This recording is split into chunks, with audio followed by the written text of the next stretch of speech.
आणि शिवाजी महाराजांचं 5 मिनिटाचं भाषण तो करणार आहे, चालू कर लगेच हे सांगतो.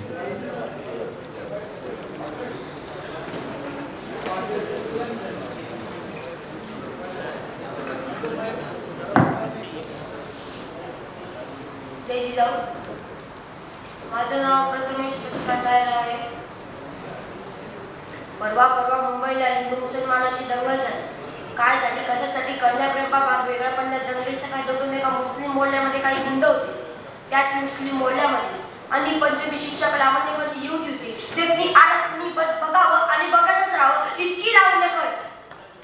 या गुंडांचा त्या युवतीवर डोळा होता.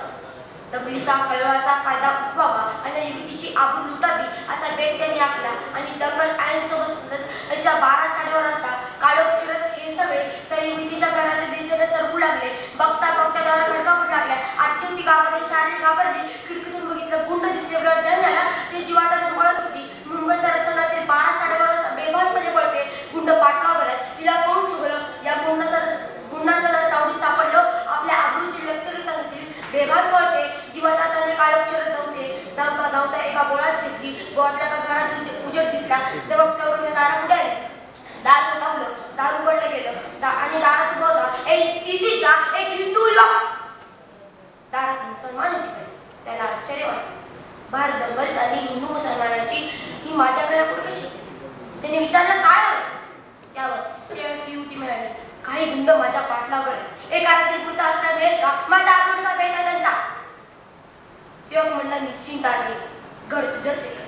तिला आत घेतलं, स्वतःचं अंथरूण पांघरून दिलं आणि मनाला शांत झोप येतं. इथं तुला कुठली भीती नाही. मी स्वतः दाराची राखण करतो. रात्रभर ते गुंड परत येणार नाही. तुला त्रास देणार नाही. निर्भर राहा. ही युवती झोपी गेली. हा दाराची राखण करत बसला.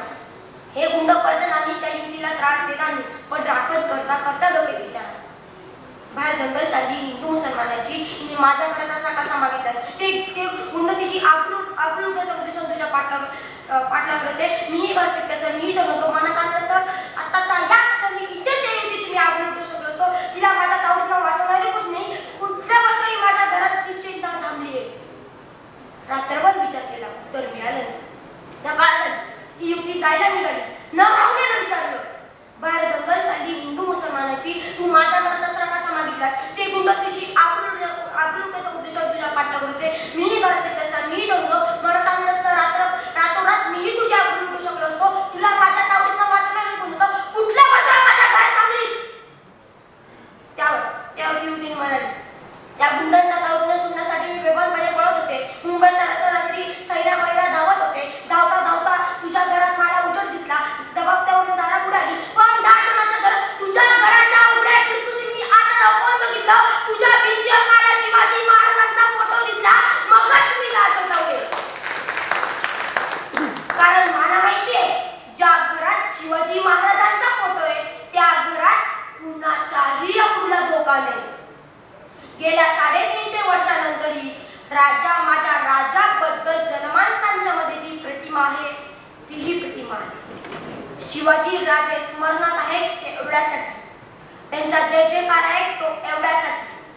त्यांचा विचारांचा सागर आहे तो सुद्धा एवढ्यासाठी. मी मराठी भाषेत चालेल म्हणजे शिवाजी फक्त नाव नाही, शिवाजी फक्त कर्तृत्व नाही, शिवाजी फक्त नेतृत्व नाही. शिवाजी हे जगाच्या सर्वांचं परिमाण आहे. मला काय व्हायचंय? ज्या क्षेत्रात ज्या प्रांतात असेल तिथलं मला शिवाजी व्हायचंय. सर्वात जय हिंद, जय महाराष्ट्र. अतिशय आवेशपूर्ण भाषण केलेलं आहे. मला वाटतं अतिशय माझं आवेशपूर्ण असं भाषण केलं तू तर तुला संभाजी ब्रिगेडच्या जिल्हाध्यक्षांकडनं एक मोमेंटो आणि हे पुस्तक तुला सप्रम भेट देतोय.